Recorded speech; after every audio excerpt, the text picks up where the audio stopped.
expected to seek out the best. 2 words to describe the activity. The Yoruba Unity Forum is conducted. Be the first to know. From the north, south, east, west, and around Africa. We break the news. Women in Nigeria. Now you can catch all the actions live as the news breaks.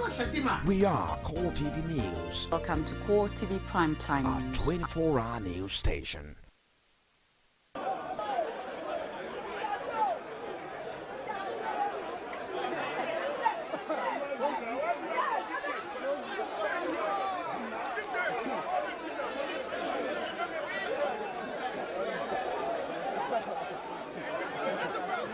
What we said is, so long as the process is free and fair, the free and fair process, well, none of us have any excuse to not to support. Since we learned that one person is trying to impose himself, we came together as a group, para gubernatorial aspirants forum, and we all agreed that whoever emerges will be supported fully by the rest of us.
As we count down to the March 28th presidential election, of course, another rescheduled for April 11, we are also finding our time now to check out certain things that have happened prior before now, and what we have also seen are the issues before the presidential election.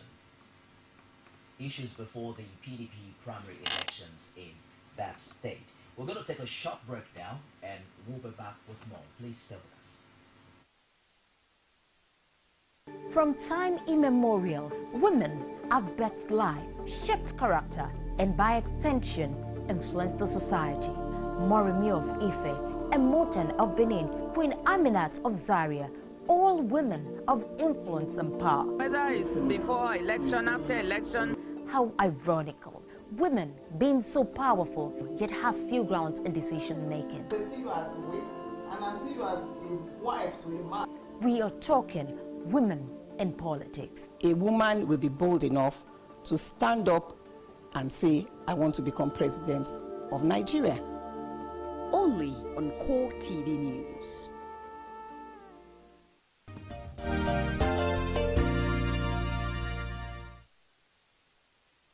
Thanks for joining us again. We apologize for the poor audio quality. I'm joined now by the PDP chairman of Kwara State, and he is also a former commissioner, a former member of Kwara State House of Assembly, Akogon IYIOLA OYEDEPO. Good morning, sir. Thank you for finding time to join us. Thank you very much. Okay, from the clips we showed earlier, we're taking you back to the PDP primaries, and many are saying that there is no way we can talk about the chances of the PDP in your state without also talking about the controversies that rocked the PDP primaries. How far would you say that the PDP has gone in recovering from those incidences? Well, I know that primaries, in most cases, can be full of crisis. But the good thing about primaries is that it should be an internal problem of a party. And once the primaries are over, parties will be able to come together and face the main challenge of the time. To that extent, when our gubernatorial candidate eventually emerged, we set up a reconciliation committee and we worked around to bring everybody together. The good thing about Kwara PDP is that though 12 or 13 people contested that election, none has deflected from the party up to now. And therefore, all of us have decided to work together to ensure the PDP victory in the state. You know, some are saying they might not have defected, but it looks as if they have not been as active as they used to or as they are supposed to be. That probably some grievances are still being nursed. Well, that cannot be ruled out. But you see, as a leader of the party, mine is to make sure that I constantly bring them together so that even those that have not been visible enough, they should become more visible on campaign trail.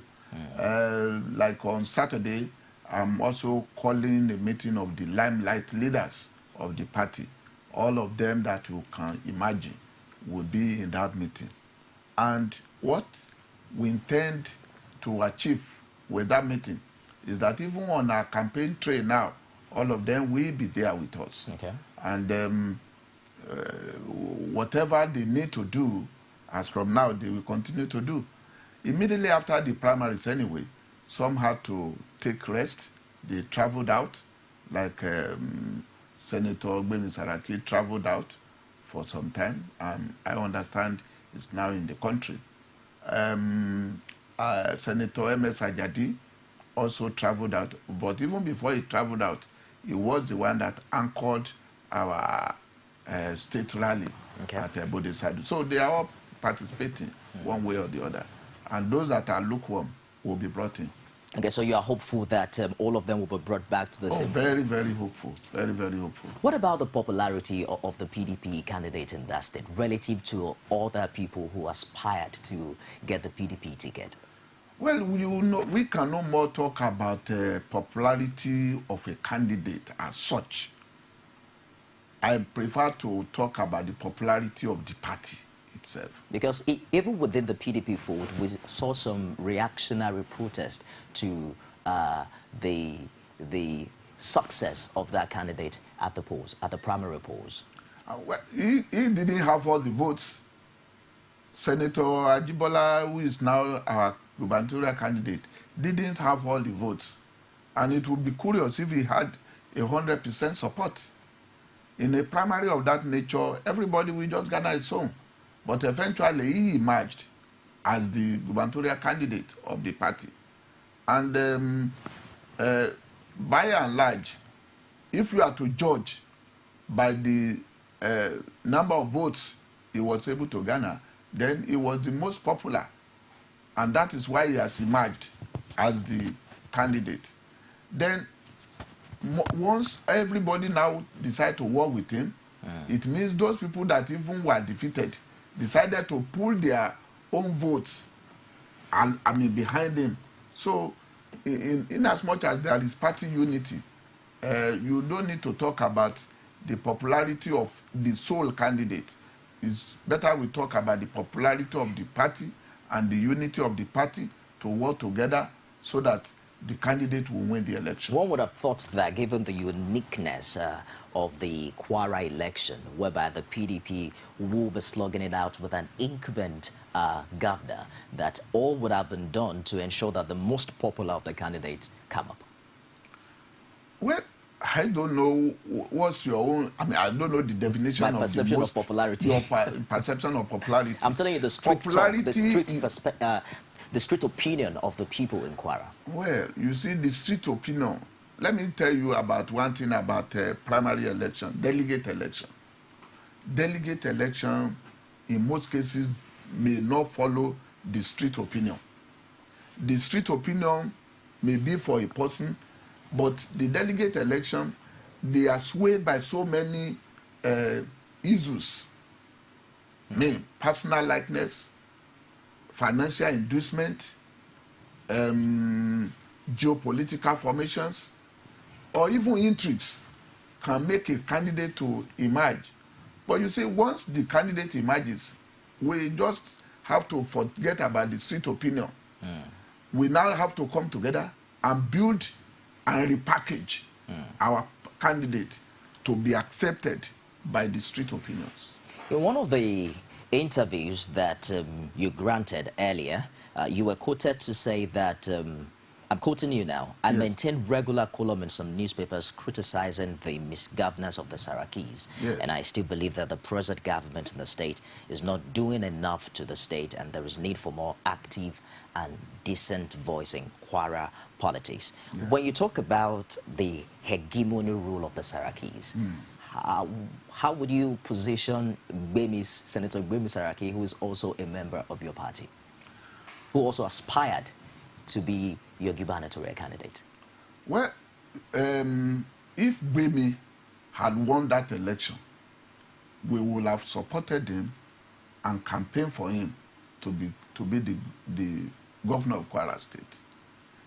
You see, the hegemony of Saraki, the one we are fighting, the hegemony we are fighting, was the type that did not tolerate opinions, was the one that was not sharing power with others.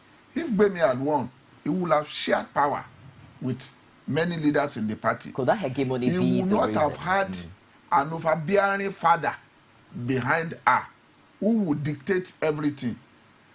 The leaders that will now emerge and then be around her will be such that will ensure a democratic approach to issues, which is contrary to what we are used to in Kwara. Could that hegemony also probably must have contributed to the factors that made her lose in that particular primary election? Well, probably. I'm not too sure, but probably.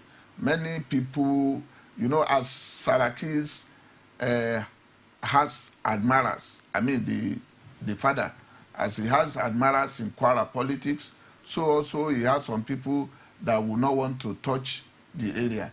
So some people may decide not to just vote for Gbemi because of the hegemony. And some people that love the hegemony can still go on to vote for her in the primary election of that nature. Well, prior to this time too, there were criticisms from your party as regards corruption practices that you alleged against the incumbent governors. I think it was about the Sure P funds and all of that. What exactly was the position of your party? You see, as an individual, I know I authored not less than 5 petitions against Bukola Saraki administration to EFCC and ICPC. But when the two organs were not working enough for me, I thought I can still get something out of the code of conduct. I still went there. Was that when Bukola was a member of the party? When Bukola was a member of the party, I was not a member when he was there. Okay. I was in fact in ACN, later APC. Since he now moved to APC, I couldn't tolerate a character like that. I had to move out to PDP. So you left APC just because of a single Just character? because of him. I cannot be in the same party with him. And you know, when people are now shouting change, change, I don't understand the meaning of change, especially as far as Kwara State is concerned. Whatever hills that you can notice in Kwara politics for the past 12 years at least must be laid at the doorstep of Bukola Saraki and his cronies. If they now move just because of change of name to APC and they are now shouting change, people of Kwara cannot appreciate that. But how can we define change now when both parties can easily move from one party to the other? Is it a function of the party or a function of the people that make up the party? Well, I want to be very frank that in Nigeria, parties are just mere platform to win elections.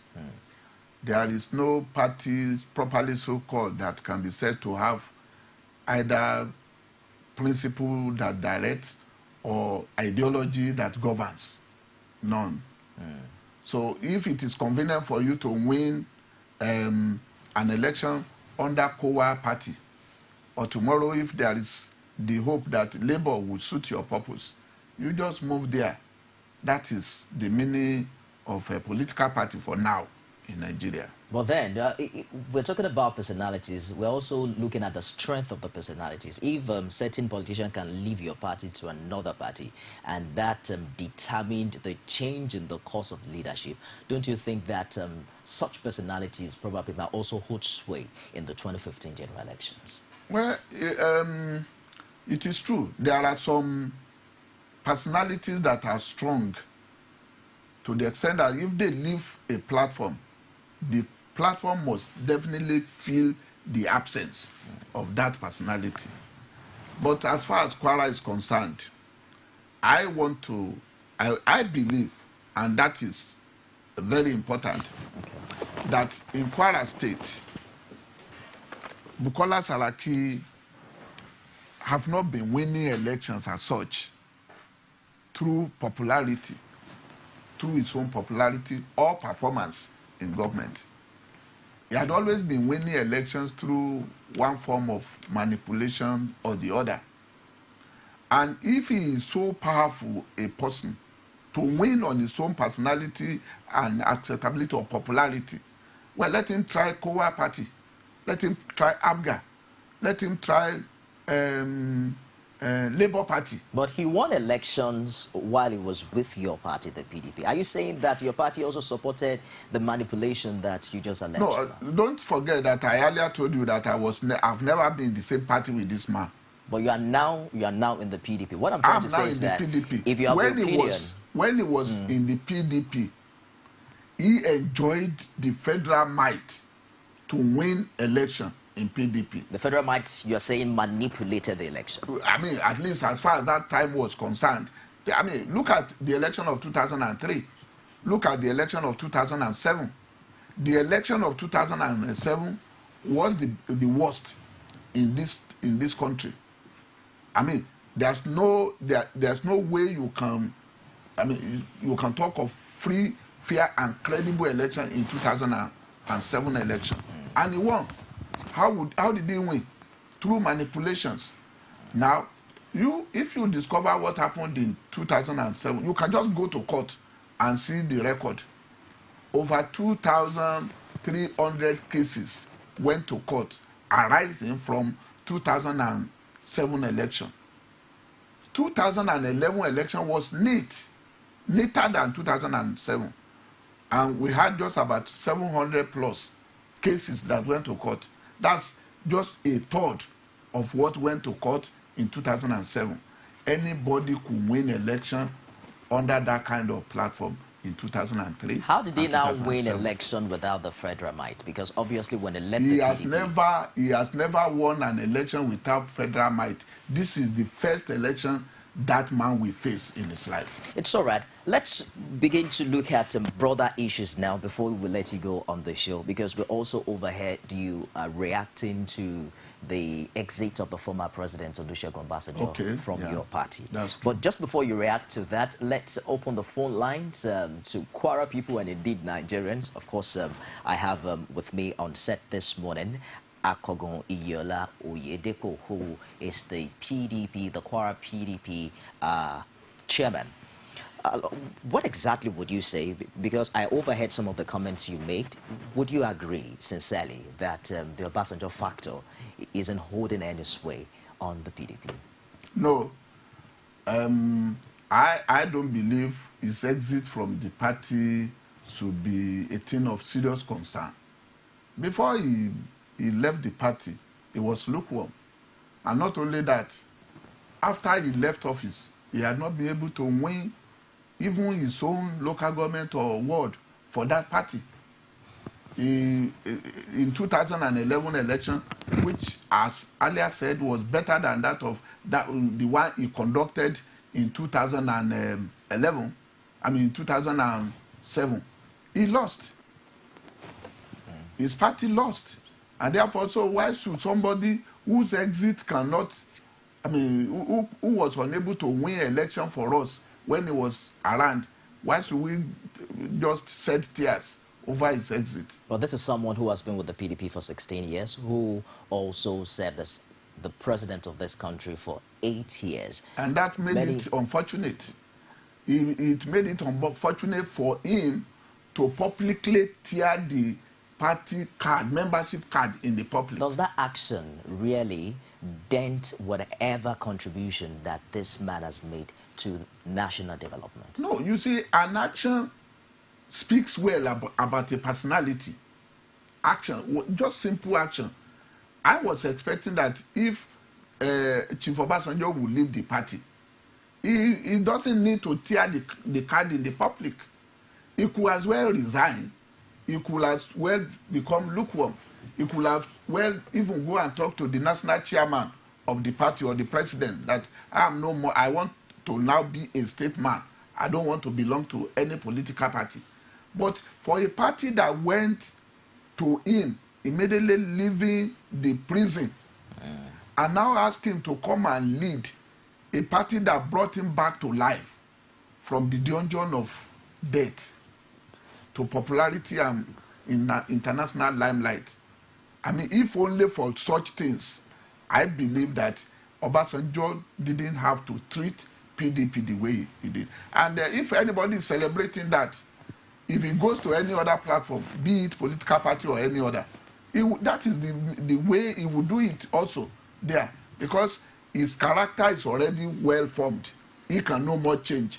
Tomorrow he can do the same thing to PDP or APC or any, even for a membership of his church. He can tear the card or the whatever membership he holds in his Baptist church one day and say, he already no said that he is retiring into non-partisan politics. But let's get to the phone lines this morning. Hello, good morning. Hello, good morning. Welcome. Yes, you're on to Call Digest. What's your name? Where are you calling from?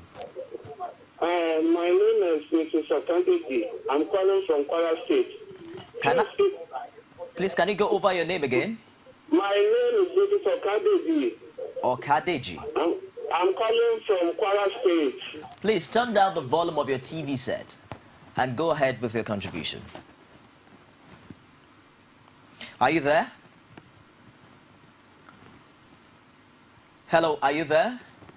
I'm afraid we lost that. When you're calling in, endeavor to turn down the volume of your TV set so that we can have a crystal clear communication and do without the feedback distortion. Thank you for your cooperation.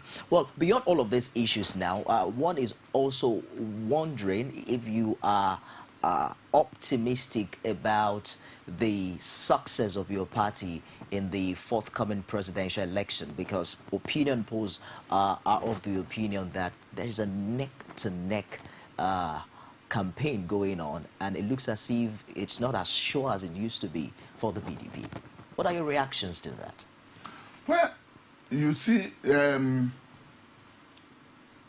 we are going to win the next election. I've severally told many people that Kwara is Saraki fatigued. They don't, having eaten in the same pot for many years, they want to taste another soup. And the only thing we didn't have, which we now have, you can see what arose after our primaries or during our primaries.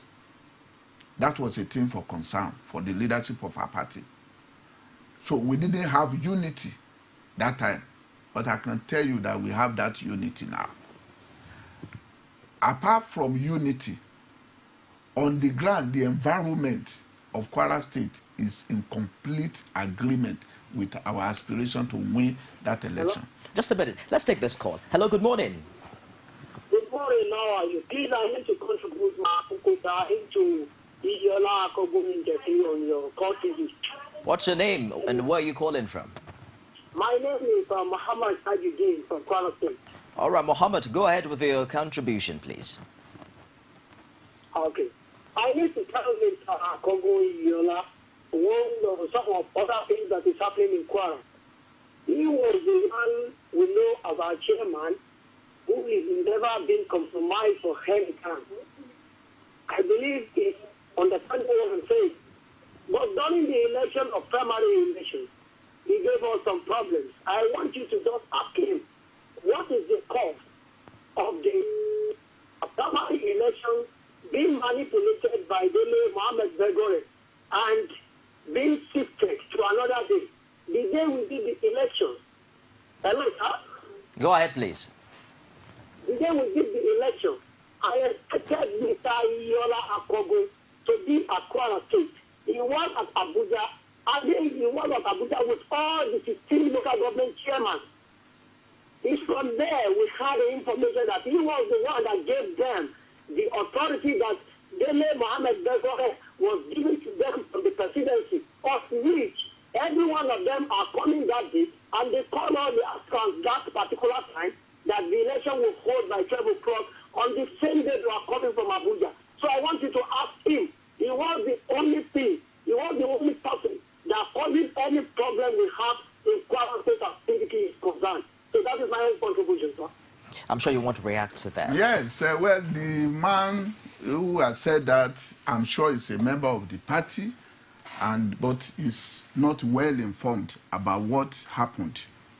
It is true that Dele Begore was one of the people just named for the office. And I was seriously in favor of Dele Begore winning the election, but I didn't manipulate for him at all. For example, before you can manipulate for anybody, you will have changed the delegate list, because it is the delegate that will vote. So I didn't tamper with the delegate list of anybody. So the only help I could grant Dele Begore was maybe if I have somebody who could obey me also and say vote for Dele Begore. And in that, I've not done anything that any leader would not do. When Awolowo was around, he had his own preference among those people who were just named for offices in the primary, even ditto for Ahmadu Bello. So, but I did not manipulate for, there's no local government that can accuse me of changing their delegate list throughout. So people voted according to, and in any case, I didn't tell anybody that Dele Begore was the the candidate of the presidency. If he was the candidate of the presidency would have maybe had a way or the other to manipulate it for him if they can do it at that level. Did he emerge winner at any of those inconcluded No, he did not. In fact, the one that was inconclusive, I aborted it when fake delegates were brought into the hall. And we were only 718 people were to vote. But in the hall on that day were more than 1,000 voters, prospective voters. When it was obvious that this thing will cause a lot of crisis and violence, I had to cancel the first election. Then the second one was done maybe 2 or 3 days after, which now produced a candidate. So people were just merely orchestrating. In fact, when you see the violence going on, you will discover that people were throwing chairs because of the fake delegate that were brought in. I didn't bring the fake delegate in. Let's get back to the phone lines. Hello, good morning. Good morning. Welcome to Call Digest. What's your name? Yes, I'm Prince calling from Owerri. Prince from Owerri. Yes. Go ahead with your contribution, please. Well, I just have a short comment to make about the exit of a former president from PDP. All right. My suggestion is that maybe the old man has seen the downfall of PDP, so he saw it earlier. He thinks earlier that he now decided to dump PDP and be neutral because he don't want to associate himself with a downfall party. I think that's my own little contribution. He has seen that PDP is about to fall, and he don't want to be there saying now to collapse on him. So he wants to live in the area, Thank you very much for your contribution, Prince from Owerri. What exactly would you say are the chances of the PDP at the presidential level in this forthcoming election? Well, you see, what is happening in Nigeria today is what the level of, the deepening of democracy that Jonathan has brought to bear on Nigeria. In 2003 and 2007, you couldn't have seen this type of vibrancy in the campaign. I enjoy the vibrancy that is going on in Nigeria today, and that will make politicians in this country to sit tight. This is a period of accountability, not only for the president, but for everybody in this nation. But that does not mean that we need to look at the noise making that is going on everywhere. For example, I know that APC has dominated the media for some time. Media can galvanize opinions, can mobilize opinions and all these things. But it's not entirely a media issue. Okay. You can, I mean, a lot of work is being done at the grassroots level. And it is only the election, the result of the election, that can tell the whole of Nigeria who eventually will win this election. What was I know it will be very keen. What was your initial reaction to the postponement of the elections by 6 weeks? It is the best thing that could happen to the country. People are just making noise about the postponement. Let me be very frank. Today, Amosun in Ogun State accused the INEC of the delay or the slow or this PVC matter in its own in its own state. Okay. The same in Oyo State, even the same in Lagos. Let us forget about security that is often cited as maybe being the sole thing. People have painted it as if it is security that INEC gave as the only reason. What of the PVC? As at the time of postponement, 23 million people stood the chance of being disenfranchised. That's not good for the country, if only because the INEC has not been able to do perfect distribution of PVC. It is enough to allow for postponement. But don't even forget one thing. People over exaggerate things. The postponement is still within the provision of the Constitution. The provision of the Constitution. But do you foresee another extension or another postponement? No, I don't foresee another extension because I believe another extension will lead to crisis in this country. I don't foresee another election. The Okrika incident also is bringing to fore the peace pact or the peace agreements that are now being signed across the states, because you recall that the gubernatorial candidates in Rivers State also signed a similar peace pact, just like it was also signed in your state. Yes. What are your observations as regards peaceful conduct of electioneering process in Kwara State? Well, I know that as a fact that, you know, there are so many things that can account for violence. When a political leader goes to somewhere, his opponent can organize violence against him. And in Kwara State, if there is any party that is always guilty of this, it is the APC now. Because they are even in the habit of branding their good boys, the so-called good boys, in the emblem of PDP, just to tell the whole world that we are the one involved in it. Just a minute. Let's take this last call now, before we wrap up this segment. Hello, good morning. Good morning. Welcome to Call Digest. Anyone there? Okay, I'm afraid we lost that. But beyond trading blames on this issue. You see what I'm saying is that we all have to maintain peace. I see. I signed for my party, and ditto the other party too. How will you describe the need to maintain peace, whether by us, but there is the need for punishment. Whoever is caught by the police or security agencies fomenting a problem must be punished. I think why we have not been able to get things right in this nation is because there's no punishment for offenses committed.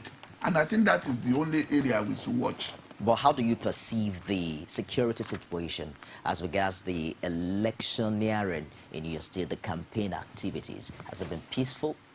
Well, largely, to a very large extent, it has been peaceful. You know, Togri, as I see it, I've always been saying it, is not more than 1% of politics. It's just about 1%.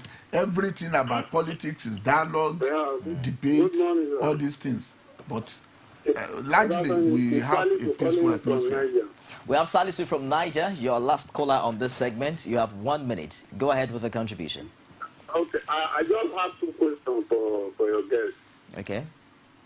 Sir, are you a founding member of the PDP? That's one of my questions. Then in PDP now, how many founders that are still remain in that particular party called PDP today? It's all right. Well, if I can quickly answer him, I'm not a founding member of PDP.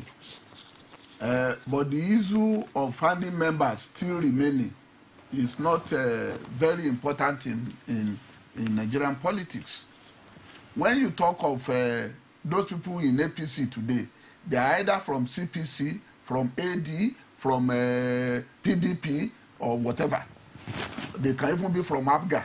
So we have not reached the level of political stability where you can say by tradition, this is where I am, because my parents were there. I see. So as we move on, we're talking about party ideology. There's no party ideology. So there's nothing bad in what is still going on.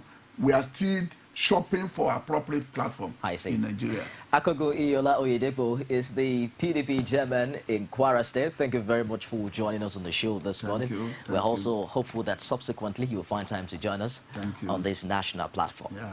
We'll take another break now and we'll be back with more on Core Digest if you stay with us. You can now watch Core TV News live from anywhere in the world on our website www.coretvnews.com. Click on Live TV on our website and watch us live. And welcome to Core TV Primetime Days. To follow us on Twitter, click on Twitter icon on our website. On Facebook, click on the Facebook and YouTube to see all our previous news production. You can also watch us live on YouTube. Click Core TV, leave a space, then news. Core TV News, a 24-hour news station.